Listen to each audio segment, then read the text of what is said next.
મારું નામ કરણ છે. મારી પત્નીનો અકસ્માત થયો તો તે લાચાર થઈ ગઈ હતી. હું હવે તેનું ધ્યાન રાખતો હતો તો તે મને ઘણી બધી દુઆઓ આપતી હતી. મારી માએ મને કહ્યું કે હવે આ આપણા પર અને તારા પર બોજ બની ગઈ છે.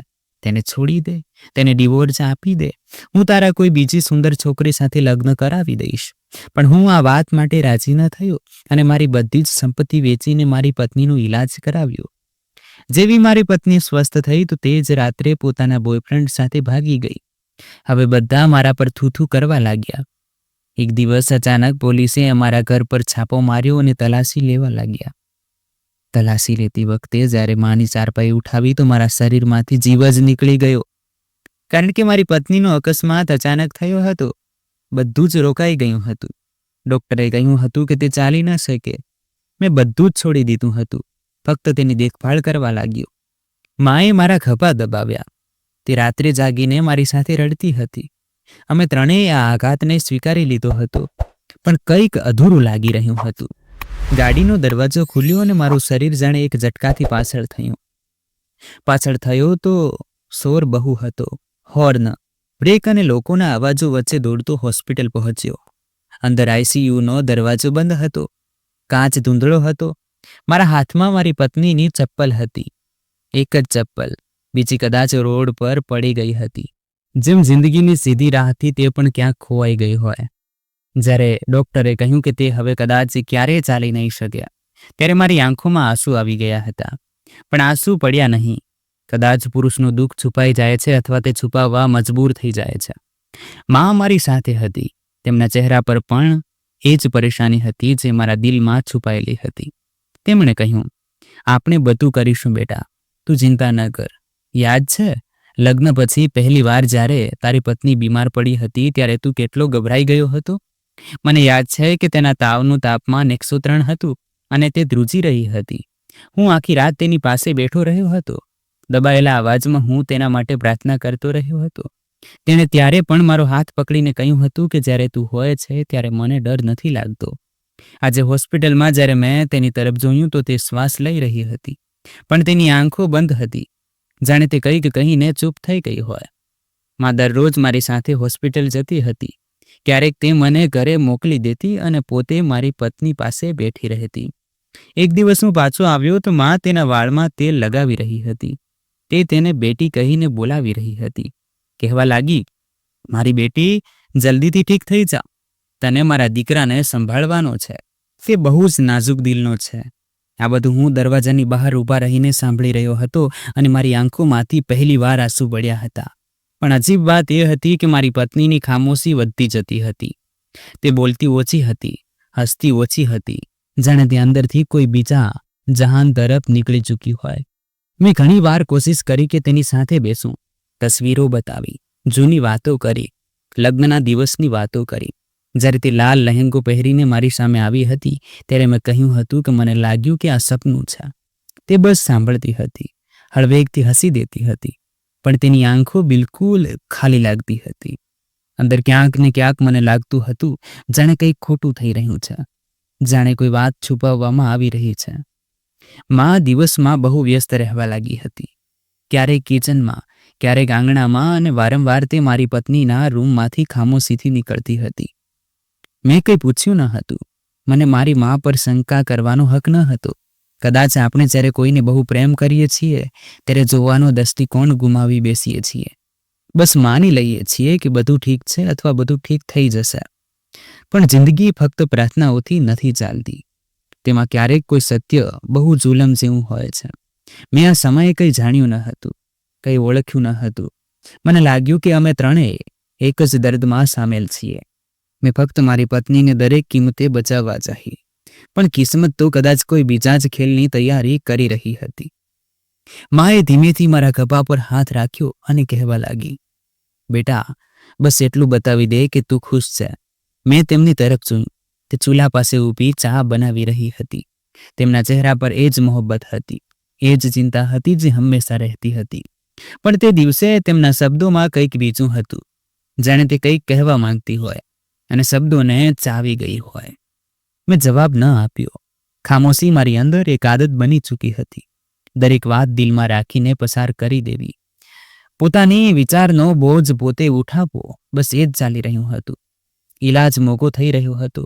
દરેક વિઝિટ, દરેક દવા, દરેક થેરાપી હજારોમાં પડતી હતી. માએ પોતાના જૂના કરેણા કાઢ્યા, એ જ જે મારા પિતાની નિશાની હતી, અને મારા હાથ પર મૂકી દીધા. મેં હાથ પાછળ ખેંચી લીધો અને કહ્યું, માં નહીં, હું આ નથી વેચી શકતો.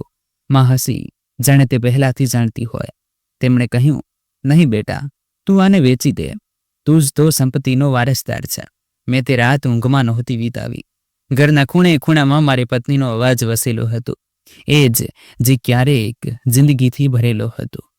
હવે ફક્ત તેની આંખો રહી ગઈ હતી. માએ ચૂપચાપ મારા પલંગ પાસે ચા મૂકી દીધી અને ચાલી ગઈ. હું જાણતો હતો કે તે મારું દિલ દુખાવવા નથી માંગતી, પણ તે એ પણ ઈચ્છતી હતી કે હું નિર્ણય કરી લઉં. થેરાપી શરૂ થઈ. નવી મશીનો આવી, નર્સ આવી, શરીરમાં હરકત આવવા લાગી, હાથોમાં તાકાત. પછી ધીરે ધીરે પગની આંગળીઓ હલવા લાગી. દરેક વખતે હું ખુશ થતો હતો. માં પ્રાર્થના કરતી હતી, પણ મારી પત્ની, તે તો બસ ખામોશ જોતી રહેતી હતી, જાણે આ બધું તેની મરજી બહારનો નજારો હોય, જેમાં તે ફક્ત તમાશો જોઈ રહી હોય. એક રાત્રે મેં તેના વાળમાં આંગળીઓ ફેરવી અને કહ્યું, ક્યારેક લાગે છે કે તું બહુ દૂર ચાલી ગઈ છે અને હું બસ તને અવાજ આપતો રહું છું. તેણે મારી તરફ જોયું. હોઠ પર હળવી મુસ્કાન આવી, પણ આંખો ફરી એ જ વેરાન હતી. મેં કંઈ કહ્યું નહીં. કેટલાક સવાલો એવા હોય છે જેમના જવાબો આપણને પહેલાથી ખબર હોય છે, બસ સાંભળવાની હિંમત નથી હોતી. દિવસો પસાર થતા ગયા. પત્નીની હાલત વધુ સારી થતી ગઈ. શરીરમાં જીવ આવવા લાગ્યો, પણ અમારી વચ્ચે અંતર વધતું ગયું. મેં બધું જ આપ્યું, વક્ત, પૈસા, ઊંઘ, સ્વાસ્થ્ય, પણ છતાં લાગ્યું કે જાણે તેને ગુમાવી રહ્યો છું. રોજ થોડું થોડું. માં વારંવાર મને જોઈને પ્રાર્થના કરતી હતી અને કહેતી હતી, ઉપરવાળો તને સલામત રાખે. તું તારી પત્નીનો પડછાયો બનીને રહે. તેમની વાતોમાં સુકૂન હતું, પણ તે સુકૂન પાછળ એક દિવાલ હતી જે હું જોઈ નહોતો શકતો. ક્યારેક તે મારી પત્ની સાથે વાત કરતા ક્ષણભર માટે ખામોશ થઈ જતી, જાણે કંઈક યાદ આવતું હોય કે પછી કંઈક છુપાવતી હોય. અને મારી પત્ની, તેની આંખોમાં એ જ વાત રહેતી હતી જે જીભ પર ક્યારેય નહોતી આવી. મેં દરેક શક્ય કોશિશ કરી કે તેની નજરોમાંથી તે મૂંઝવણ, તે ખાલીપણું વાંચી શકું, પણ હું નિષ્ફળ રહ્યો. જાણે હું એક એવી કિતાબ વાંચવાની કોશિશ કરી રહ્યો છું જેનું દરેક પાનું કોઈ બીજી ભાષામાં લખાયેલું હોય. જિંદગી રૂટીન પર આવી રહી હતી, અથવા કદાચ અમે ત્રણેય બસ પોતપોતાના દર્દને રોજિંદા કામોમાં લપેટી લીધું હતું. પછી એક દિવસ એવો આવ્યો જ્યારે મેં પોતાની જાતથી નજર ચોરી લીધી, કારણ કે જે કંઈ મેં બચાવવા માટે બધું જ લૂંટાવી દીધું હતું, કદાચ તે પહેલા જ મારાથી વિદાય થઈ ચૂકી હતી. ફક્ત હું હતો મારી આશાની લાકડી પર ટકેલો, અને તે આશા પાછળ એક સત્ય છુપાયેલું હતું જે હજી સુધી મારા પર જાહેર નહોતું થયું. રાતના 2 વાગી રહ્યા હતા. રૂમમાં ખામોશી હતી. ફક્ત પંખાનો ધીમો અવાજ અને ક્યારેક બારીમાંથી આવતા હવાનો શોર હતો. મારી આંખ ખુલી તો આદત મુજબ મેં મારી પત્ની તરફ જોયું. પલંગ ખાલી હતો, ઓશિંકું સાફ સૂતરું હતું અને ચાદર વ્યવસ્થિત પાથરેલી હતી. મેં વિચાર્યું કે તે કદાચ વોશરૂમમાં ગઈ હશે, પણ દરવાજો ખુલ્લો પડ્યો હતો અને વોશરૂમમાં અંધારું હતું. મને અજીબ ગભરાહટનો અહેસાસ થયો. મેં આખું ઘર શોધી કાઢ્યું, નાના આંગણાથી લઈને રસોડા સુધી દરેક રૂમ જોયો, પણ તે મને ક્યાંય દેખાઈ નહીં. ન તેની વ્હીલચેર, ન તેની ચપ્પલો અને ન તેની લાકડી, કંઈ પણ ત્યાં નહોતું. તે એવી રીતે ગાયબ હતી જાણે ક્યારેય હતી જ નહીં. મારા શ્વાસ અટકવા લાગ્યા હતા. માના રૂમમાં ગયો તો તે પણ સૂઈ રહી હતી. મેં માને હલાવી તો તે ગભરાઈને ઉઠી ગઈ. કહેવા લાગી, શું થયું બેટા, બધું ઠીક છે ને? મેં બસ એટલું કહ્યું, માં, શાલિની નથી. માની આંખોમાં એક ક્ષણ માટે આશ્ચર્ય ઉતરી આવ્યું. પછી જાણે તે કંઈક સમજી ગઈ હોય, તે ચીસો પાડી ઉઠી અને કહેવા લાગી, ભાગી ગઈ છે તે. આ શબ્દો તીર બનીને મારા સીનામાં ઘા કરી ગયા. હું કંઈ કહ્યા વગર દરવાજા તરફ વધ્યો. ગેટ ખુલ્લો હતો. બહાર સન્નાટો હતો. ગલી વેરાન હતી. કોઈ નિશાન નહોતું, કોઈ નિશાન નહોતી. તે જે ચાલી પણ નહોતી શકતી, એક કદમ મુશ્કેલીથી ઉઠાવતી હતી. તે કેવી રીતે એકલી ચાલી ગઈ? હું રસ્તાઓ પર નીકળ્યો. અંધારી ગલીઓમાં બેમકસદ દોડતો રહ્યો. હોસ્પિટલ, ક્લિનિક, તે પાર્ક જ્યાં ક્યારેક અમે બેસતા હતા, દરેક જગ્યાએ ગયો. પણ કંઈ મળ્યું નહીં. મોબાઈલ કાઢ્યો, ફોન કર્યો, નંબર પણ બંધ જઈ રહ્યો હતો. ફરીથી કર્યો, છતાં બંધ જઈ રહ્યો હતો. એક ડર મારા દિલમાં બેસી ગયો હતો કે તે જતી રહી હતી. ઘરે પાછો આવ્યો તો માએ સવાલ કરતી નજરોથી જોયું. મેં માથું હલાવી દીધું કે નથી મળી. માએ થાકેલા શબ્દોમાં કહ્યું, હું કહેતી હતી ને કે આ છોકરીની ફિતરતમાં વફા નથી. તે બધું જ કુરબાન કરી દીધું અને તેણે તારું બધું જ બરબાદ કરી દીધું. તેણે તારા વિશે કંઈ પણ ન વિચાર્યું. મેં માની વાત ન સાંભળી. હું બસ સોફા પર બેસીને છતને તાકી રહ્યો હતો, જાણે ત્યાં કોઈ જવાબ લખ્યો હોય જે મારી સમજની બહાર હતો. સવાર થતાં સુધીમાં મહોલ્લામાં વાત ફેલાઈ ચૂકી હતી. કોઈ કહી રહ્યું હતું કે ગઈ રાત્રે કોઈએ ગેટ ખુલ્લો જોયો હતો. ક્યાંક તે કોઈની સાથે તો નથી નીકળી ગઈ? ત્યારે એક સ્ત્રીએ ચૂપકેથી કહ્યું, સાંભળ્યું છે ઈલાજ દરમિયાન તેની કોઈ છોકરા સાથે દોસ્તી થઈ ગઈ હતી અને બધાએ તે સ્ત્રીની વાતને સાચી માની લીધી. કેમ ન માને? મેં પોતે તેના પર ભરોસો કર્યો હતો. બધું જ તેના પર વારી દીધું હતું. હવે તે ચૂપચાપ ચાલી ગઈ હતી. પોલીસમાં રિપોર્ટ નોંધાવી તો ઓફિસરે જાણે પહેલાથી જ તૈયાર સવાલો મારી સામે મૂકી દીધા. તેમણે કહ્યું, શક છે કોઈ પર? તારી પોતાની પત્ની શાલિની સાથે લડાઈ થઈ હતી શું? તારી પાસે કોઈનો નંબર કે મેસેજ કંઈ છે? પણ મારી પાસે તો કંઈ પણ નહોતું. બસ એક ગાયબ ચહેરો હતો અને કેટલાક ધૂંધળા ક્ષણો હતા જેમને હું જોડવાની કોશિશ કરી રહ્યો હતો. માં દરેક આવનારા જનારને કહેતી, અમે તો તેને અમારી દીકરી બનાવી, તેને બહુ પ્રેમ આપ્યો. મારા દીકરાએ તેના ઈલાજ ખાતર જમીન વેચી દીધી અને તે અહીંથી ચાલી ગઈ. આ વાતો દરમિયાન માં ક્યારેય મારી તરફ ન જોતી, જાણે તે જાણતી હોય કે હું આ પર શું વિચારી રહ્યો છું કે કદાચ માં પણ અંદર અંદર કંઈક છુપાવી રહી હોય. મારી રાતો લાંબી થઈ ગઈ હતી. દિવસ જાણે સમયને ખેંચીને ચલાવી રહ્યો હતો. હું શાલિનીની વાપસીની રાહ જોતો હતો, પણ સાથે હું એ પણ વિચારતો હતો કે જો તે પાછી આવી તો શું હું એ જ રહીશ? તેના પર ભરોસો કરી શકીશ? શું જે કંઈ ખોયું છે તે પાછું આવી શકશે? મારા દિલે આ વાત માનવાનો ઇનકાર કરી દીધો હતો. તે જો પોતાની મરજીથી જતી તો ઓછામાં ઓછું કંઈક કહીને, કંઈક છોડીને તો જતી. કોઈ શબ્દ, કોઈ ઈશારો, કોઈ નિશાન. પણ તે તો ખામોશીથી ગાયબ થઈ ગઈ હતી, જાણે હવામાં ભળી ગઈ હોય. ન તો તેનો કોઈ ફોન આવ્યો, ન કોઈ મેસેજ. બસ એક તસવીર અને એક અધૂરો અહેસાસ હતો. રાત્રે હું મારી પત્નીના રૂમમાં ગયો, જ્યાં દરેક ચીજ એવી ને એવી જ હતી જેવી તેણે છોડી હતી. કબાટ ખોલ્યો તો તેની ખુશ્બુ હજુ પણ કપડામાં વસેલી હતી. તેનો એક દુપટ્ટો મારા હાથમાં આવ્યો. મેં આંખોથી લગાવી લીધો. યાદ આવ્યું કે લગ્નના કેટલાક દિવસ પછી તે મને કહેતી હતી, ક્યારેક હું ન રહું તો મારા કપડાં સંભાળીને રાખજે, તેમાં મારા શ્વાસ રહેશે. મેં ત્યારે હસીને કહ્યું હતું, આવી વાતો ન કરીશ. આજે એ જ કપડાં મારા શ્વાસ ખેંચી રહ્યા હતા. સમય જાણે રોકાઈ ગયો હતો. દરેક ક્ષણ સુસ્ત થઈ ગઈ હતી. દિલ બોજીલ થઈ ગયું હતું. મહોલ્લામાં ચર્ચા ચાલુ હતી. કેટલાક કહેતા હતા કે તેનો બોયફ્રેન્ડ હતો, મોકો મળતા જ ચાલી ગઈ. કેટલાક કહેતા હતા કે જો સાસુ પહેલા દિવસથી જ તેની સાથે યોગ્ય વ્યવહાર રાખતી તો આવું ન થાત. અને કેટલાક લોકો ફક્ત તમાશો જોઈ રહ્યા હતા. હમદર્દીના શબ્દોમાં ઝેર ભરેલું હતું. પણ હું આ બધાથી દૂર મારા અંદરની ખામોશીથી લડી રહ્યો હતો. માએ હવે ઘરના કામકાજ પોતે સંભાળી લીધા હતા. પોતે સફાઈ કરતી, નાસ્તો બનાવતી, બધું જ ચૂપચાપ કરતી હતી. ક્યારેક મને કહેતી, કંઈક ખાઈક લે બેટા, પોતાને બરબાદ ન કર. હું તેમની વાત માનવાની કોશિશ કરતો, પણ કોળિયો ગળામાંથી નહોતો ઉતરતો. ખાવામાં સ્વાદ નહોતો રહ્યો, સાંભળવામાં સુકૂન નહોતું રહ્યું. ફક્ત શાલિનીની કમી દરેક જગ્યાએ મને અનુભવાતી હતી. એક દિવસ મેં માને શાલિનીના રૂમમાં જોયું. તે તેની ચીજો ઠીકથી રાખી રહી હતી. કપડાં ફોલ્ડ કરીને કબાડમાં રાખી રહી હતી. હું ખામોશીથી દરવાજા પર ઊભો રહ્યો. તેમની હરકતોમાં એક અજીબ સુકૂન હતો, જાણે કોઈ બોજમાંથી છુટકારો પામીને હવે બધું જ સમેટી રહ્યું હોય. એક ક્ષણ માટે માં રોકાઈ, કોઈ તસવીર ન જોઈ, પછી ધીરેથી પલટાવી દીધી. મને લાગ્યું જાણે તે કંઈક યાદ કરીને ભૂંસી દેવા માંગતી હોય. હું પાછળ હટી ગયો, રૂમમાં ન ગયો. તે જ ક્ષણે એક અહેસાસે મને ચકડી લીધો કે કંઈક તો છે જ દેખાઈ નથી રહ્યું, કંઈક તો એવું છે જે કહેવાયું નથી. શાલિનીની ગુમસુદગી, માનો સુકૂન, મહોલ્લાની વાતો, બધું જ કોઈને કોઈ ઘુમ્મસમાં લપેટાયેલું અનુભવવા લાગ્યું હતું. દરેક દૃશ્ય પાછળ એક બીજું દૃશ્ય છુપાયેલું હતું. મેં ઘણી વાર મારી પત્ની શાલિનીનો નંબર ડાયલ કર્યો. દરેક વખતે એક જ જવાબ મળ્યો, આ નંબર બંધ છે અથવા પહોંચની બહાર છે.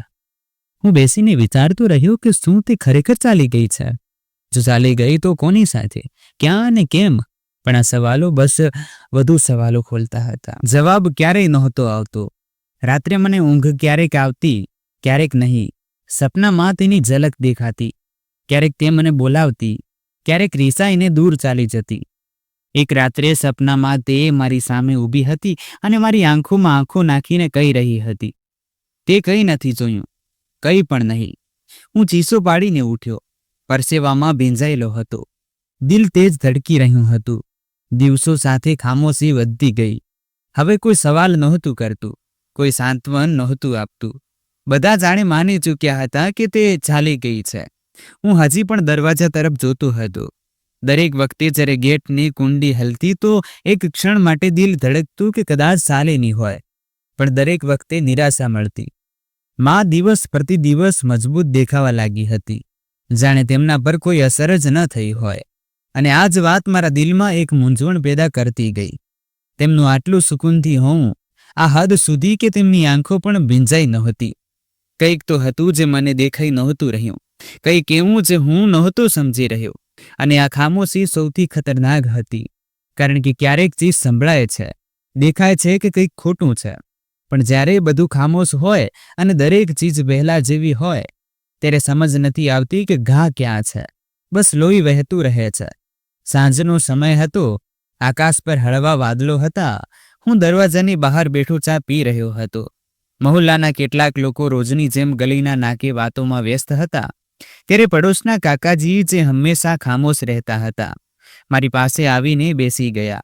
તેમનો શ્વાસ થોડો ફૂલેલો હતો.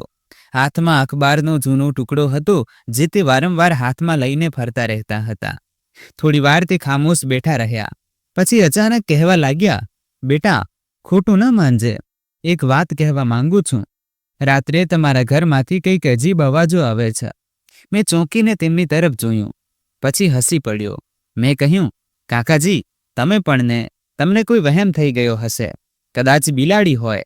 કાકાજીએ બસ સારું કહ્યું અને ઉઠીને ધીરે ધીરે ચાલતા પાછા જતા રહ્યા. હું પણ થોડી વાર વિચારતો રહ્યો. પછી માથું ઝટકાવી દીધું. મારી પાસે એમ પણ ઘણું બધું વિચારવા માટે હતું. શાલિનીનું ચાલ્યું જવું, માની અજીબ ખામોશી, મારા અંદરનો શોર અને કોઈ પણ પરેશાનીવાળી વાત સાંભળવાની મારામાં ગુંજાઈશ ક્યાં હતી? માં અંદરથી નીકળી. કદાચ તેમણે કાકાજીનો અવાજ સાંભળી લીધો હતો. તેમણે મારી તરફ જોયા વગર કહ્યું, ઘડપણમાં વહેમ થવો સામાન્ય વાત છે. આ ઉંમરમાં તો દિવાલ પણ બોલતી દેખાય છે. મેં જી કહ્યું, પણ દિલના કોઈ ખૂણામાં એક મૂંઝવણ પડી ગઈ હતી. અજીબ વાત એ હતી કે કાકાજી બહુ ઓછું બોલતા હતા. જે તેમણે કહ્યું તે આમ અચાનક કેમ? અને તેમનો અંદાજ એવો હતો જાણે તે વધુ કંઈક કહેવા માંગતા હતા પણ રોકાઈ ગયા. રાત્રે હું મોડે સુધી જાગતો રહ્યો. માં સૂવા માટે ચાલી ગઈ અને ઘરમાં પૂરી રીતે ખામોશી હતી. અચાનક નીચેના રૂમમાંથી એક અજીબ સરસરાટ સંભળાઈ. પહેલા તો મેં વિચાર્યું કે કદાચ ઉંદરો હોય કે પછી કોઈ જૂનો પાઇપ હોય, પણ પછી કંઈક એવી અવાજ સાંભળી જે માનવીય અવાજ જેવી લાગતી હતી. ધીમા, દબાયેલા શબ્દોમાં, જાણે બે લોકો ધીરે ધીરે કંઈક કહી રહ્યા હોય. મારા શરીરમાં સિહરણ દોડી ગઈ. હું ખામોશીથી પલંગ પરથી ઉઠ્યો, દરવાજો ધીરેથી ખોલ્યો અને સીડીઓ તરફ વધ્યો.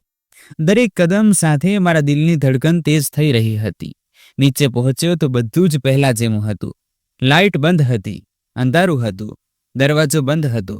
મેં રૂમ તરફ કાન લગાવ્યા પણ હવે કંઈ પણ સંભળાઈ નહોતું રહ્યું. હું પાછો ઉપર આવીને સૂઈ ગયો, પણ ઊંઘ નહોતી આવી રહી. એક બેચેની છવાઈ ગઈ હતી. કંઈક તો હતું જેને હું સમજી નહોતો શકતો. શાલિનીની ગુમસુદગી પછી બધું જ જાણે એક સપના જેવું લાગી રહ્યું હતું. પણ તે અવાજ, તે એક ક્ષણની ઝલક, જાણે કોઈ સપનાને હકીકતથી જોડવા માટે આવી ગઈ હોય. બીજા દિવસે માં રોજની જેમ કામમાં લાગેલી રહી. નાસ્તાના સમયે તેમણે હસતા હસતા કહ્યું, તમારા કાકાજીને જઈને કહી દો કે જો હવે બિલાડીનો અવાજ આવે તો દરવાજો ખોલીને જોઈ પણ લે. મેં હળવી મુસ્કાનથી જવાબ આપ્યો, પણ માના શબ્દોમાં કંઈક તો હતું, કે કેવું હતું જે પહેલા નહોતું થતું. તેમની હસી જાણે જબરદસ્તીની હોય, જાણે તે કોઈ વાતને છુપાવવાની કોશિશ કરી રહી હોય. બપોરે તે જમવાનું બનાવી રહી હતી ત્યારે મેં હિંમત કરીને નીચેના રૂમનો તાળો જોયો. જૂનો તાળો હતો, કાઠથી ભરેલો. તેના પર ધૂળ જામી હતી, જાણે વર્ષોથી ખોલ્યો જ ન હોય. પણ દરવાજાની નીચેની માટી થોડી હટેલી હતી, જાણે કોઈએ હાલના દિવસોમાં તેને કોઈ હરકત આપી હોય. મેં ઝૂકીને દરવાજાની નીચેથી જોવાની કોશિશ કરી, પણ અંધારું હતું. બસ એક વિનાશની બદબૂ અને એક અજીબ ગૂંગળામણનો અહેસાસ થયો. મારા શ્વાસ રોકાઈ ગયા હતા. હું પાછો ઉપર આવ્યો. દિલે કહ્યું કે માને પૂછું, પણ અક્કલે કહ્યું કે હમણાં નહીં. આગલી રાત્રે ફરીથી એ જ અવાજ આવી.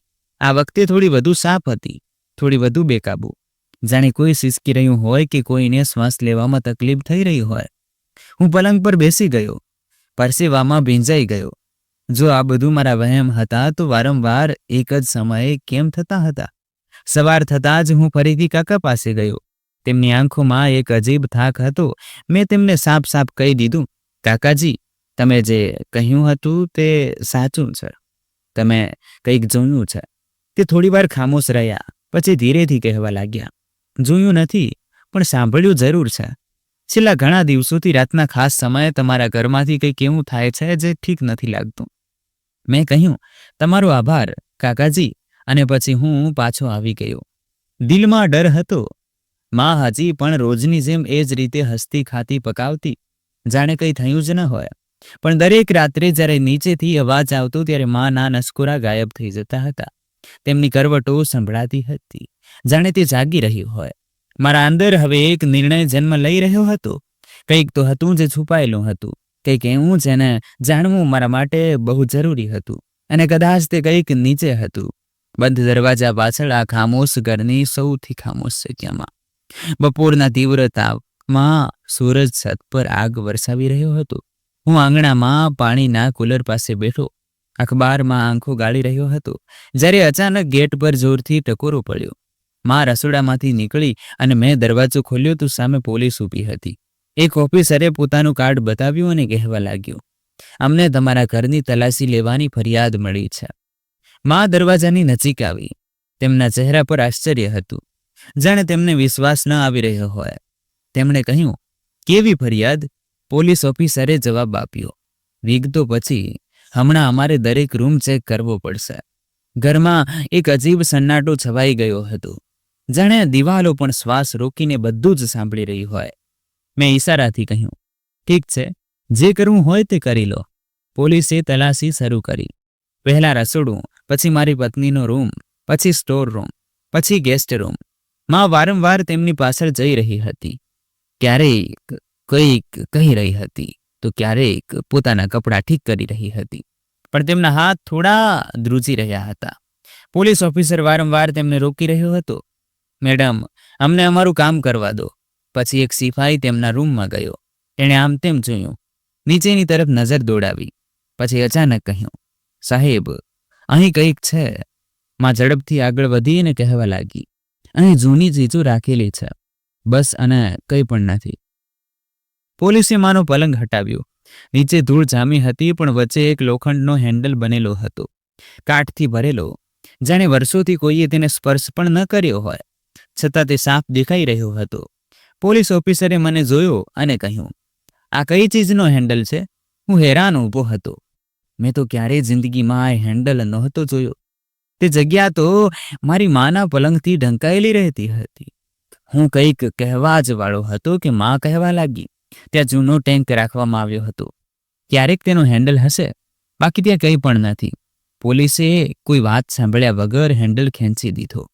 દરવાજો ખોલવાનો અવાજ એક ચીસ જેવો અનુભવાયો, જાણે વર્ષોથી બંધ કોઈના શ્વાસ અચાનક બહાર નીકળ્યા હોય. લાકડાની સીડીઓ નીચે જઈ રહી હતી. હું, પોલીસ ઓફિસર અને બે સિપાહી ધીરે ધીરે નીચે ઉતર્યા. દરેક કદમ સાથે એક વિનાશની બદબૂ અને સન્નાટો વધુ ઘેરો થતો ગયો. નીચે અંધારું હતું, દિવાલો પર ભીનાશ જામી હતી, કેટલીક જગ્યાએ ફૂગ, અને દરેક તરફથી વિનાશની બદબૂ આવી રહી હતી. નીચે પહોંચતા જ સામે એક જૂનો લોખંડનો દરવાજો દેખાયો. તેના પર પણ કાટ લાગેલો હતો અને એક હળવી રેખા ખેંચેલી હતી. હવાલદારે હાથથી તેને હલાવ્યો તો દરવાજો ન ખોલ્યો. પછી એકે જોર લગાવ્યું, બીજાએ દરવાજો પકડ્યો અને દરવાજાને ધક્કો માર્યો તો તે ખુલી ગયો. અંદરની હવા રોકાયેલી હતી, જાણે સમય અહીં થંભી ગયો હોય. રોશની ઓછી હતી, ફક્ત એક બલ્બ લટકી રહ્યો હતો, હળવો હળવો ઝૂલતો હતો. રૂમની વચ્ચોવચ્ચ ફર્શ પર એક શરીર પડેલું હતું. તે કોઈ બીજું નહીં પણ મારી પત્ની શાલિની હતી, જે બેહોશ પડેલી હતી. જાણે કોઈ જૂની તસવીર હોય, જે વર્ષોથી કબાટના ખૂણામાં રાખેલી હોય. હું તરત જ દોડીને તેની પાસે ગયો. તેનું શરીર સખત થઈ ગયું હતું, જાણે શિયાળામાં જકડાઈ ગયું હોય, પણ તેના શ્વાસ ચાલી રહ્યા હતા, બહુ ધીમા, બહુ તૂટેલા. તેની કલાઈઓ લાલ થઈ રહી હતી, જાણે કોઈએ તેના હાથ બાંધી રાખ્યા હોય, અને પગની એડીઓ ઘાયલ હતી. તેના હોઠ સુકાઈ ચૂક્યા હતા અને આંખોની નીચે વાદળી નિશાન હતા. મેં તેને અવાજ આપ્યો, શાલિની, ઉઠ, જો હું આવી ગયો છું, તું હવે સલામત છે. તેણે આંખો ખોલવાની કોશિશ કરી, પણ પાંપણો બસ ધ્રુજીને રહી ગઈ અને પછી થંભી ગઈ.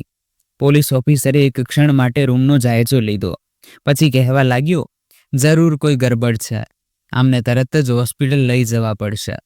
માં નીચે આવી તો તેમના કદમ રોકાઈ ગયા. તે દિવાલના સહારે ઊભી રહી ગઈ, જાણે આ દુર્ઘટનાથી નજર ચોરવા માંગતી હોય કે કદાચ અંદર ને અંદર તેનો સામનો કરવાની હિંમત ભેગી કરી રહી હતી. તેમનો ચહેરો પીળો પડી ગયો હતો. પોલીસે મને રોક્યો અને એમ્બ્યુલન્સને કોલ લગાવી. થોડા જ ક્ષણો પછી એમ્બ્યુલન્સ આવી ગઈ અને શાલિનીને હોસ્પિટલ લઈ જવામાં આવી. હું સાથે જવા માંગતો હતો, પણ પોલીસે કહ્યું, તમારી પાસેથી કેટલીક વાતો પૂછવાની છે. આ કાનૂની કાર્યવાહી છે. મેં ફક્ત એક નજર મારી પત્ની પર નાખી, જે હવે એકવાર ફરીથી મળી ચૂકી હતી, પણ આ વખતે તેની હાલત બહુ ખરાબ હતી. પોલીસ ઓફિસરે નીચેના રૂમની તસવીરો લીધી. દિવાલો પર હાજર નિશાંત, બંધ કબાટ, જૂના વાસણો, ખાલી બોટલો અને એક કાપડ જે જમીન પર પડેલું હતું. કદાચ મારી પત્નીનો દુપટ્ટો હતો. દરેક ચીજ જાણે કોઈ દર્દનાક કહાની સંભળાવી રહી હતી, પણ શબ્દો વગર. માં ચૂપચાપ ઊભી રહી, કોઈ સવાલનો જવાબ ન આપ્યો, કોઈની સાથે નજર ન મિલાવી.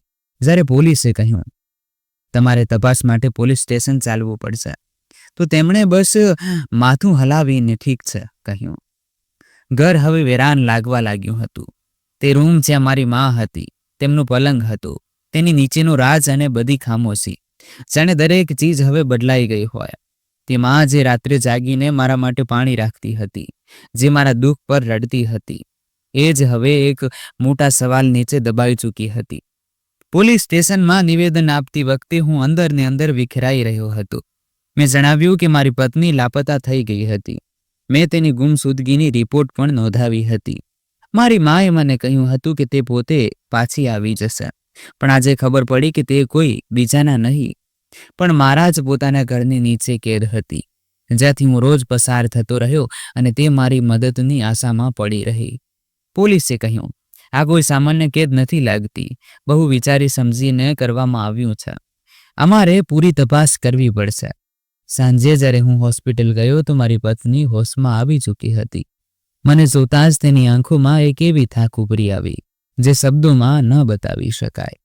હું તેની પાસે બેઠો, તેનો હાથ પકડીને કહેવા લાગ્યો, બસ શાલિની, હવે બધું ઠીક થઈ જશે, તું ફરી ક્યારેય એકલી નહીં રહે. તેણે ધીરેથી માથું હલાવ્યું. તેના હોઠ પર ધ્રુજારી હતી, જાણે કંઈક કહેવા માંગતી હોય, પણ તેનું શરીર સાથ ન આપી રહ્યું હોય.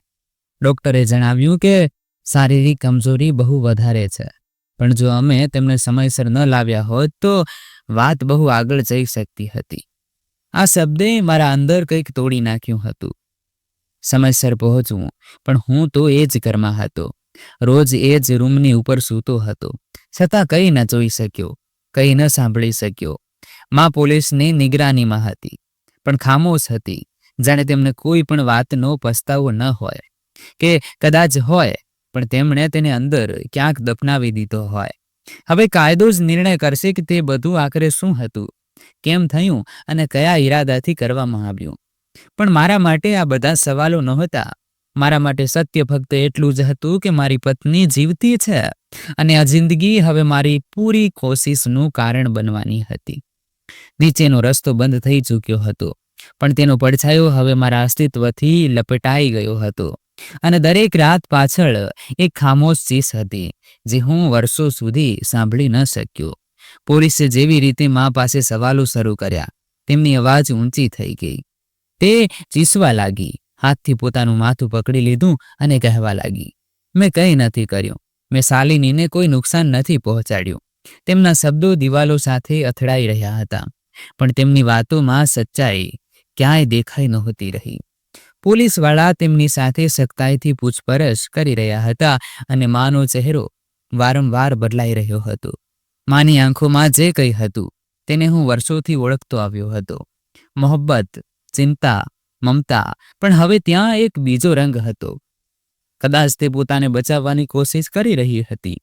તે ખામોશીથી બધું સાંભળી રહી હતી, પણ દરેક સવાલ પર તે પોતાના જજબાતમાં ઉલઝી જતી હતી. જાણે જવાબો તેમને પણ યાદ ન હોય કે તે જાણી જોઈને તેમને ભૂલવા માંગતી હોય. શાલિની હોસ્પિટલમાં હતી. ડોક્ટરના કહેવા મુજબ તે ઘણા દિવસોથી તકલીફમાં હતી. તેના શરીર પર સાપ ઘાના નિશાન હતા. તેને બંધ કરીને રાખવામાં આવી હતી.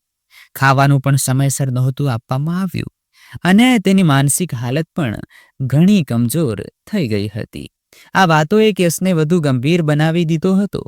પોલીસ હવે દરેક પાસાથી પૂછપરછ કરી રહી હતી. હું એક ખૂણામાં બેઠો બધું જોઈ રહ્યો હતો. મારી જીભ બંધ થઈ ગઈ હતી, જાણે શબ્દો જ ખતમ થઈ ગયા હોય. હું ક્યારેક મા તરફ જોતો, ક્યારેક પોલીસની રિપોર્ટમાં ડોકિયું કરતો અને ક્યારેક મારી હથેળીને તાકી રહેતો. બધું જ એક ખરાબ સપના જેવું અનુભવાઈ રહ્યું હતું.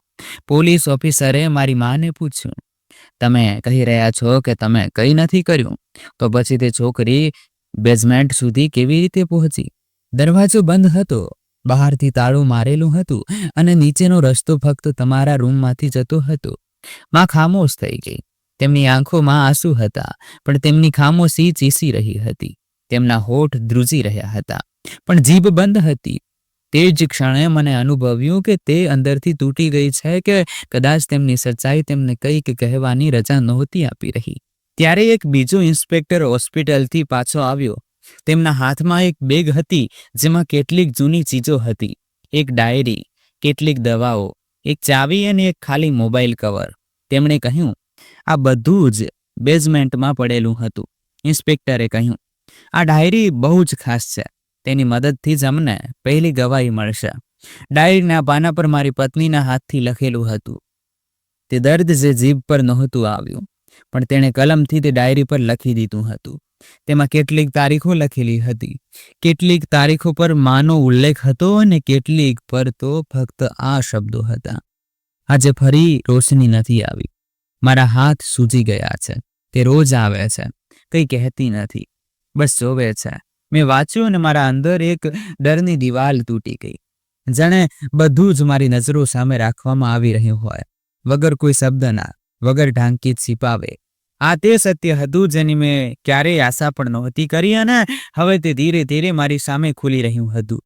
માએ જ્યારે તે ડાયરી જોઈ તો તેમના ચહેરાનો રંગ ઉડી ગયો.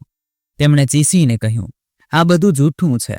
આ તેણે પોતે લખ્યું છે મને ફસાવવા માટે. પોલીસે ઠંડી અવાજમાં કહ્યું, જુઓ મેડમ, અમે જૂઠું અને સાચુંનો નિર્ણય પોતે કરી લઈશું. તમે ફક્ત અમારા સવાલોનો જવાબ આપી દો. હું એકવાર ફરીથી ખામોશ હતો, જાણે કોઈ બીજાનો કિસ્સો સાંભળી રહ્યો છું. પણ દરેક પાના પર લખેલો દરેક શબ્દ મારા સીનામાં ગુંજી રહ્યો હતો. તે સ્ત્રી જેને મેં મારી જિંદગી કહી, તે મારા ઘરમાં કેદ રહી, મારા કદમો નીચે સિસકતી રહી અને હું રોજ તેના રૂમની ઉપરથી પસાર થતો રહ્યો. પોલીસે મને હિરાસતમાં લઈ લીધી. છેલ્લી વાર તેમણે મારી તરફ જોયું. તેમની નજરોમાં ન પસ્તાવો હતો ન નફરત, બસ એક થાક હતો, જાણે તે હારી ગઈ હોય. કોઈ પોતાના જ ખેલથી તે કંઈ કહેવા માંગતી હતી, કદાચ પોતાની સફાઈમાં, કદાચ પોતાના નિર્ણયનું કોઈ કારણ. પણ હવે હું સાંભળવાની હાલતમાં નહોતો. તે રાત્રે હું ફરીથી માના રૂમમાં ગયો. નીચે તે તહેખાનામાં એ જ કાટવાળો દરવાજો, એ જ સન્નાટો. મેં લાઇટ ઓન કરી, દરેકથી ચીજ જોઈ.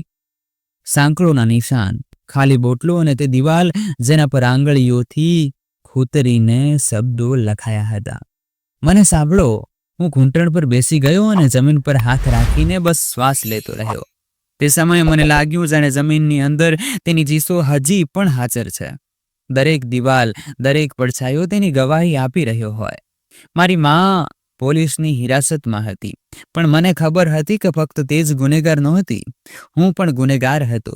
મારી પત્નીનો, મારી નાદાનીનો, મારી આંધળી વફાદારીનો, મારી આંખો બંધ રાખવાનો અને આ સત્યનો પહેલો ટુકડો હતો જે મારા હાથમાં આવ્યો હતો. બાકીનું આખું સત્ય હજી સામે આવવાનું બાકી હતું. પોલીસની તપાસ જેમ જેમ આગળ વધી રહી હતી, મામલો ગુંજવાતો જઈ રહ્યો હતો. પુરાવા એકઠા થઈ રહ્યા હતા, પણ અસલી ઝટકો ત્યારે લાગ્યો જ્યારે પાડોશી કાકાજીને બોલાવવામાં આવ્યા. તેમનું નિવેદન લેવામાં આવ્યું. આ એ જ કાકાજી હતા જેમણે મને થોડા દિવસ પહેલા કહ્યું હતું કે તારા ઘરમાંથી વિચિત્ર અવાજો આવે છે.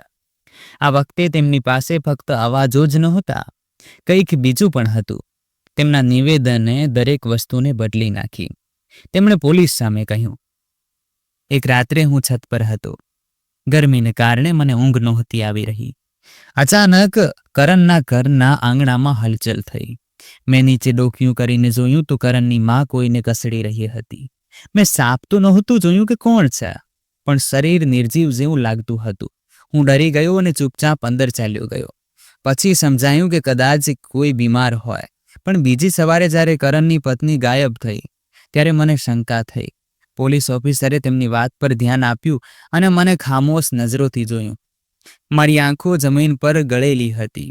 બધું એકબીજા સાથે જોડાઈ રહ્યું હતું. તે ધીમા અવાજો, તે જૂનો દરવાજો, મારી પત્નીએ લખેલી ડાયરી અને હવે આ ગવાહી. પોલીસે મા સામે આ નિવેદન રાખ્યું. તે ખામોશ રહી. તેમણે ન તો ઇનકાર કર્યો, ન તો સફાઈ આપી, જાણે હવે શબ્દોની જરૂર જ ન રહી હોય. ત્યારે માએ એક લાંબો શ્વાસ લીધો અને નજર મારા પર ગઢાવી દીધી. હું દૂર બેઠો બધું સાંભળી રહ્યો હતો, પણ તેમની નજરથી બચી ન શક્યો. તે ધીરેથી કહેવા લાગી, જાણે બસ મને કહી રહી હોય, શાલિની મારા દીકરાને બરબાદ કરી રહી હતી. મેં મારા દીકરાને બચાવી લીધો. આ શબ્દો મારા અંદર જોરથી લાગ્યા, જાણે મારા ભીતરમાં બધું જ હલી ગયું હોય. હું થોડીવાર સુધી માને તાકી રહ્યો, પણ કંઈ બોલી ન શક્યો. મારા શબ્દો મારા ગળામાં જ અટકી ગયા હતા. માએ પોતાનું નિવેદન આગળ વધાર્યું. મેં તેને છુપાવી, ખતમ નથી કરી. હું ઈચ્છતી હતી કે મારો દીકરો સત્ય જુએ. તે છોકરી મારા દીકરાની મોહબ્બતને લાયક નહોતી. તેના દિલમાં મારા દીકરા માટે કંઈ નહોતું. ઇલાજના નામે તે તેને લૂંટી રહી હતી અને કોઈની સાથે વાતો કરતી હતી. મેં પોતે ઘણીવાર સાંભળ્યું હતું. ઘણીવાર તે રાત્રે ફોન પર કોઈની સાથે હસી હસીની વાતો કરતી હતી. તે મારા દીકરાને મૂર્ખ બનાવી રહી હતી. પોલીસ ઓફિસરે વચ્ચે તેમને રોકીને કહ્યું, તમારી પાસે આ વાતનો કોઈ પુરાવો છે? કોઈ કોલ રેકોર્ડિંગ્સ, કોઈ મેસેજ કે કોઈ ગવાહ? માં ખામોશ રહી, જાણે જે કહેવાનું હતું તે કહી દીધું હોય. હવે સાંભળવાનો બોજ મારો હતો. મારી પત્ની હજી પણ હોસ્પિટલમાં હતી. તેની હાલત થોડી સારી થઈ રહી હતી, પણ તે ખામોશ હતી. કદાચ તેને પણ અંદાજ હતો કે સત્ય હજી પૂરી રીતે સામે નથી આવ્યું. હું તેને મળવા ગયો તો તેણે ફક્ત એક જ વાત કહી, જો તને મારા પર શંકા છે તો પછી તું મારો ઈલાજ કરાવવાનું બંધ કરી દે. તેની અવાજ થાકેલી હતી, પણ નજર સાફ હતી. મેં તેનો હાથ પકડીને કહ્યું, મને શંકા નથી, બસ હવે દરેક સત્યને સાંભળવાની હિંમત પેદા કરી રહ્યો છું. પોલીસે બીજા દિવસે મારા રૂમની વધુ તલાશી લીધી અને એક જૂનો મોબાઈલ મળ્યો જેમાં કેટલાક ઓડિયો રેકોર્ડિંગ હતી. અવાજ ધીમો હતો, પણ કેટલાક શબ્દો સાફ સંભળાયા. તે કંઈ પણ કહે, હું સત્ય નહીં બોલીશ. મને ડર લાગે છે. આ અવાજ મારી પત્નીનો હતો. આ રેકોર્ડિંગે મામલાને વધુ ગુંજવી દીધો. હવે કોઈની પણ વિરુદ્ધ કોઈ પાકો પુરાવો નહોતો. ફક્ત શંકાની સોય હતી જે ફરી રહી હતી. પોલીસનું કહેવું હતું કે આ કેસ સીધો નથી. અહીં દરેક પાત્ર અડધું સત્ય બોલી રહ્યું છે અને અડધું છુપાવી રહ્યું છે. માં હાજી પણ પોતાની વાત પર અડગ હતી કે તેમણે આ બધું જ પોતાના દીકરાને બચાવવા માટે કર્યું. અને હું એ જ દીકરો હતો જે હવે સમજી નહોતો શકતો કે શું ખરેખર મને બચાવવામાં આવ્યો હતો કે હું બરબાદ થયો હતો. તે દિવસે પહેલીવાર મારા અંદર આ સવાલ પેદા થયો હતો, શું ક્યારેય સત્ય પૂરા પણ થાય છે કે આપણે બસ આપણી સાંત્વન માટે કેટલાક ટુકડા જોડી લઈએ છીએ અને તેને સત્ય માની લઈએ છીએ? આ ગવાહી, આ ખામોશી, આ શબ્દો બધું જ એક એવા વર્તુળમાં બદલાઈ ચૂક્યું હતું જ્યાં અંતનો મતલબ ફક્ત દર્દ હતો. માને હવાલાતમાં બેઠા ઘણા દિવસો થઈ ચૂક્યા હતા. દરરોજ તપાસના નવા રસ્તા, દરરોજ કંઈક નવું સાંભળવામાં મળતું અને દર વખતે મારું દિલ થોડું વધુ ભારે થઈ જતું. પોલીસે જ્યારે માને ફરીથી પૂછ્યું કે તે રાત્રે શાલિની સાથે શું થયું હતું, ત્યારે આ વખતે તેમણે ગોખેલા શબ્દો નહોતા પુનરાવર્તિત કર્યા, પરંતુ એક એવી સચ્ચાઈ કહી જે મારા અંદર ક્યાંક દૂર સુધી ગુંજી ગઈ. માએ ધીરેથી કહ્યું, મારો દીકરો બધી સંપત્તિ વેચીને તે છોકરી પર લગાવી રહ્યો હતો. તેની બધી કમાણી, તેના બધા સપના તેના પર વારી રહ્યો હતો અને તે મારા દીકરાથી કંટાળી ગઈ હતી. મેં ઘણી વાર તેને ફોન પર કોઈની સાથે વાત કરતા સાંભળી હતી. તે રાત્રે દરવાજો બંધ કરીને કોઈની સાથે વાત કરતી હતી. મેં એકવાર તેને પૂછ્યું પણ હતું કે તે કોની સાથે વાત કરે છે, તો તે ઉલઝી ગઈ. બસ ત્યારે મેં નિર્ણય કરી લીધો. મેં વિચારી લીધું હતું કે આ છોકરી મારા દીકરાને બરબાદ કરી દેશે. મેં મારા દીકરાનું બાળપણ જોયું હતું. તેની આંખોમાં આંસુ જોયા હતા જે તે મને બતાવતો તો નહોતો, પણ અંદરને અંદર વિખરાઈ જતો હતો. હું નહોતી ઈચ્છતી કે મારો દીકરો વધુ તૂટી જાય. મારું દિલ ચીસી પડ્યું. હું જમીન પર જોર જોરથી મુક્કા મારવા લાગ્યો, દિવાલને હલાવવા લાગ્યો, પણ અવાજ ન નીકળ્યો. ફક્ત શ્વાસ તેજ ચાલવા લાગ્યા, જાણે શરીરમાં તોફાન ભરાઈ ગયું હોય, પણ બહાર કંઈ પણ જાહેર ન થઈ શક્યું હોય. હું તેમને જોઈ રહ્યો હતો. આ એ જ સ્ત્રી હતી જેણે મને જન્મ આપ્યો હતો, જેણે મને પાળી પોસીને મોટો કર્યો હતો. મારા માટે રાતોને જાગતી હતી, મને લોરી સંભળાવતી હતી, શિયાળામાં મારા ઉપર રજાઈ નાખતી હતી, ઉનાળામાં હાથથી પંખો ઝાલતી હતી. એ જ સ્ત્રી આજે મારી સામે આ બધું કહી રહી હતી. પોલીસે તેમને પૂછ્યું, તો પછી તમે તેને નીચે કેમ રાખી? તમે આ વિશે કોઈને ફરિયાદ કેમ ન કરી? તમારા દીકરા સાથે વાત કેમ ન કરી? માએ નજરો નીચે રાખીને કહ્યું, કારણ કે મને લાગ્યું કે જો હું કંઈ નહીં કરું તો આ બધું આપોઆપ તબાહ થઈ જશે. મારો ઈરાદો બસ થોડા દિવસોનો હતો. બસ તેને થોડા દિવસ ત્યાં એકલી રાખીશ. કદાચ તેને સમજાઈ જશે, કદાચ તે શર્મિંદી થઈ જશે, પણ સમય સાથે બધું જ બગડી ગયું. માની વાત સાંભળીને મારી આંખો સામે ફ્લેશબેકની જેમ તે બધા દ્રશ્યો ચાલવા લાગ્યા. મારી પત્નીનું બદલાતું વર્તન, તેની ખામોશીઓ, માની તે પરેશાની અને તે ક્ષણો જ્યારે મને લાગતું હતું કે કંઈક છે જે હું જોઈ નથી શકતો. બીજી તરફ હોસ્પિટલમાં શાલિની હવે વાત કરવા લાગી હતી. ધીરે ધીરે સચ્ચાઈ તેની જીભમાંથી પણ નીકળવા લાગી હતી.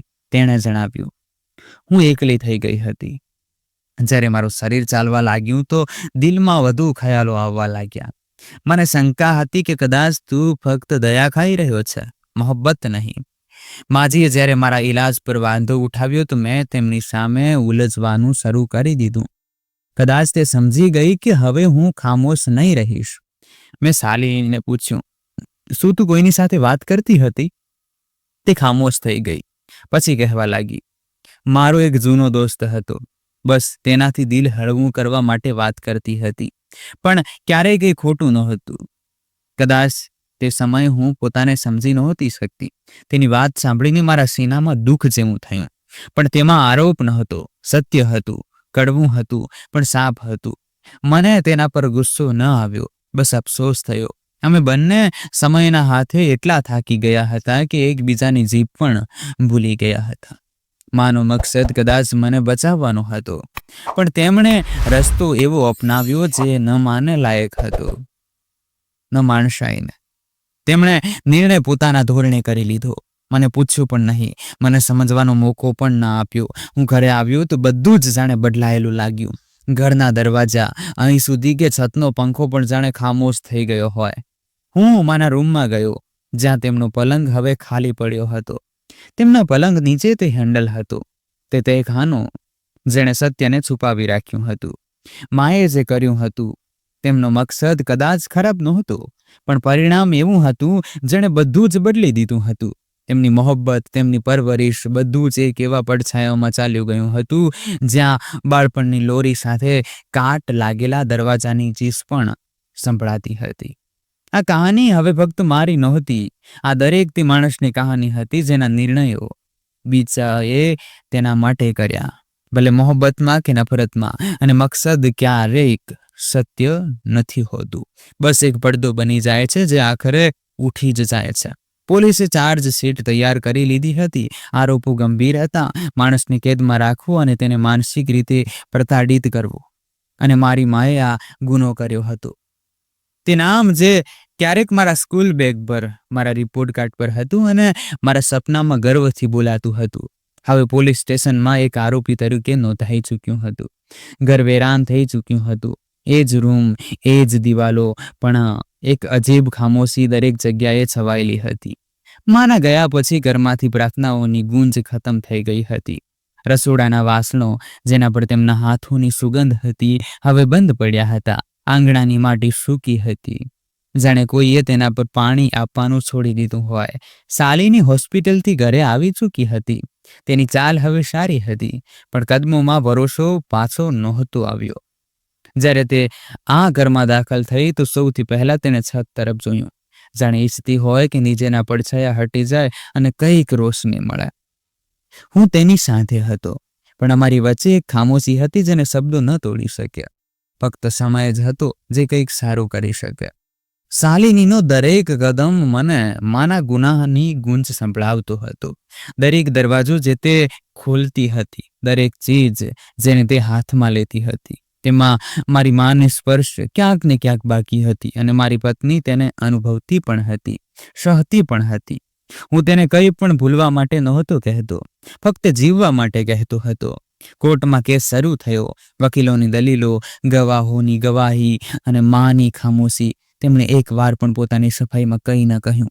ફક્ત એક દિવસ કોર્ટના રૂમમાં મારી તરફ જોયું, હળવેકથી હસી અને પછી નજર ચૂકાવી લીધી.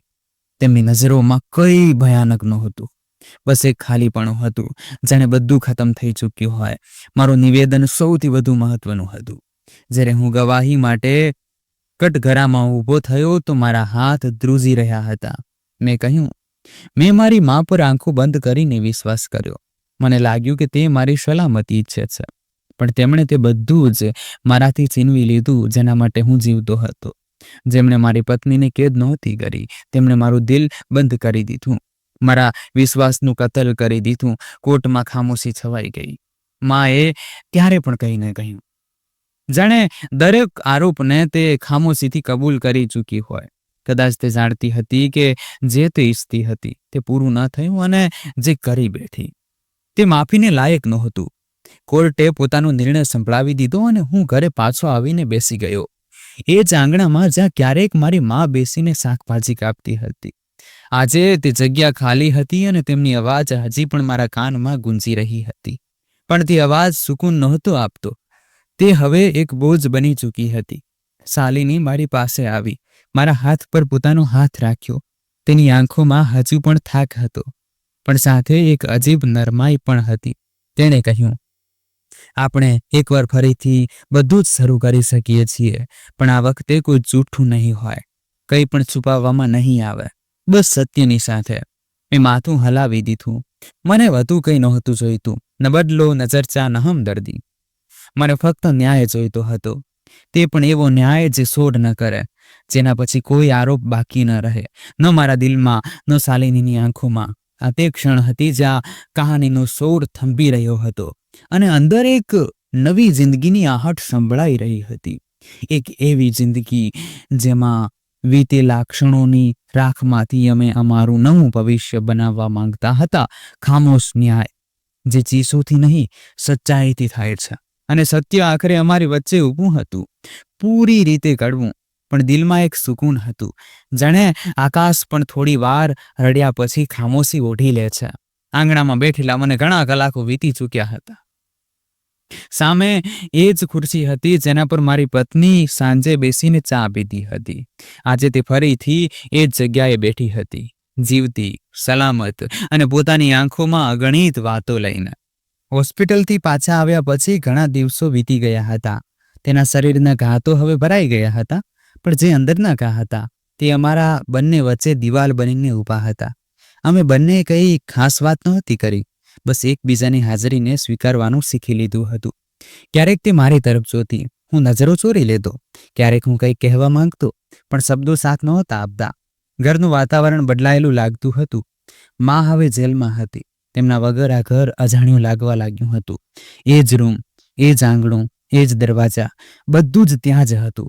પણ હવે તેમાં માની પરછાઈ નહોતી અને કદાચ આ જ ખામોશી અમારા બંનેના દિલોમાં પણ હાજર હતી. માની ભૂલોએ અમને બંનેને તોડી દીધા હતા. એક સાંજે મારી પત્નીએ ધીરેથી કહ્યું, આ ઘર હજી પણ ઘર લાગે છે, પણ જેવું પહેલા હતું તેવું નથી. મેં જવાબ આપ્યો, આપણે બંને પણ તો એવા નથી રહ્યા જેવા પહેલા હતા. તે હળવેકથી હસી, જાણે મારા શબ્દો સાથે સહમત હોય. પણ આ સ્મિતમાં તકલીફ છુપાયેલી હતી. મારી પત્નીનો દરેક દિવસ સામાન્ય જિંદગી તરફ પાછા ફરવાનો એક પ્રયત્ન હતો. તે હવે રસોડામાં જઈને જમવાનું બનાવતી, દરવાજા ખોલતી, આંગણામાં બેસતી, કપડાં ધોતી, ઘરના બધા કામ કરતી. હું તેની ખામોશીથી જોતો રહેતો, ન તો રોકી શકતો, ન તો કંઈ કહી શકતો, કારણ કે હવે મને લાગતું હતું કે મારા હાથમાંથી બધું જ છૂટી ગયું છે. પછી એક દિવસ તેણે કહ્યું, આપણે બધું જ નવા સિરેથી શરૂ કરી શકીએ છીએ. આ શબ્દો સીધા મારા સીનામાં ઉતરી ગયા. તે જેને એક માએ જમીનની નીચે છુપાવવાની કોશિશ કરી હતી, આજે પોતે જમીનમાંથી નીકળીને મને નવો રસ્તો બતાવી રહી હતી. મેં ધીરેથી કહ્યું, શરૂ તો આપણે ક્યારના કરી ચૂક્યા છીએ, બસ માનવામાં મોડું કર્યું છે. એક દિવસ અમે બંનેએ માની જૂની કબાટ ખોલી, તેમના કપડાં કાઢ્યા. તેમાં કેટલાક ઘરેણાં અને એક ડાયરી હતી. તે ડાયરીમાં તેમણે મારા બાળપણની એક એક યાદ લખી રાખી હતી. જ્યારે હું બીમાર થતો હતો, જ્યારે હું પહેલી વાર શાળાએ ગયો હતો, જ્યારે હું રડીને મારા ખોળામાં છુપાઈ ગયો હતો. શાલિનીએ તે ડાયરી વાંચતા એક વાત કહી, તે સ્ત્રી તને બહુ પ્રેમ કરતી હતી, બસ તે પ્રેમને કાબૂમાં રાખતા નહોતી જાણતી. હું ખામોશ રહ્યો, કારણ કે મારી પત્નીએ તે વાત કહી હતી જે હું પોતાની જાતને પણ કહેવાથી ડરતો હતો. માની કેત, તેમનો ગુનો, તેમનો અંજામ બધું જ કોર્ટના હિસાબે ચાલી રહ્યું હતું. પણ મારા માટે અસલી કોર્ટ મારું ઘર હતું, મારી પત્ની હતી અને અમારી ખામોશી હતી. અમે નક્કી કરી લીધું કે થોડા મહિનાઓ માટે શહેર છોડી દઈશું. એક નવું વાતાવરણ, નવી હવા, કદાચ દિલને કંઈક સુકૂન મળી જશે. મારી પત્ની માની ગઈ અને અમે બંનેએ પોતાનો સામાન પેક કરવાનું શરૂ કરી દીધું. મેં મારી પત્નીનો તે દુપટ્ટો અલગ રાખ્યો જે મને બેઝમેન્ટમાંથી મળ્યો હતો. તે હવે મારા માટે કોઈ ડરામણી ચીજ નહોતી, પરંતુ એક નિશાની હતી. અમે વિચારી લીધું હતું કે જે થયું તે ખતમ નથી થતું, પણ તેનું બહુ જ ઓછું જરૂર થઈ જાય છે. સાંજે મેં છેલ્લી વાર મારી પત્નીને પૂછ્યું, શું આપણે ખરેખર આગળ વધી શકીશું? તેણે મારો હાથ પકડીને કહ્યું, આગળ વધવા માટે પાછળનું બધું જ ભૂસી નાખવું જરૂરી નથી હોતું. કેટલાક ઘાવ સાથે પણ જીવી શકાય છે, બસ તે ઘાવ નાસુર ન બને. હવે અમે રવાના થઈ ચૂક્યા છીએ, એક નવા શહેર, એક નવા ઘર તરફ. પણ મારી સાથે મારી પત્ની છે, જેની સાથે ફક્ત મારી મોહબ્બત જ નહીં, મારી આખી જિંદગી જોડાયેલી છે. મેં બધું જ ખોયું અને બધું જ પામી પણ લીધું. આ ખોવું હવે જીતમાં બદલાઈ શકે છે જો આપણે બંને સાથે ચાલતા રહીએ, ખામોશીમાં પણ, સચ્ચાઈમાં પણ. આ કહાની હવે ફક્ત મારી નથી રહી, આ દરેક માણસની કહાની છે જે પોતાને લાચાર સમજતો રહ્યો. હવે હું આ લખી રહ્યો છું જેથી મારી કહાનીને જાણીને કોઈ એ સમજે કે જો તું સત્ય પર છે તો હાર્યા પછી પણ જીત શક્ય છે. બસ થોડો સમય લાગે છે અને એક માણસનો સાથ જે પાછો આવી જાય, ભલે ગમે તેટલું મોડું કેમ ન થયું હોય. હું મારી પત્ની સાથે હવે આ બીજા શહેરમાં, બીજા ઘરમાં મારી જિંદગીની નવી શરૂઆત કરી ચૂક્યો છું અને જૂની બધી વાતોને ભૂલવાની કોશિશ કરી રહ્યો છું. માની યાદ હજી પણ આવે છે, પણ સમય ઘણો આગળ વધી ચૂક્યો છે, હવે કંઈ ના થઈ શકે. મિત્રો, આશા છે તમને આપણી આ કહાની પસંદ આવી હશે. કહાની પસંદ આવી હોય તો વિડીયોને લાઇક કરો, ચેનલ પર નવા હો તો ચેનલને સબસ્ક્રાઇબ કરો અને હા, નોટિફિકેશન બેલને જરૂર દબાવો જેથી આગલી અપડેટ સૌથી પહેલા તમને મળે. તમારો ખૂબ ખૂબ આભાર.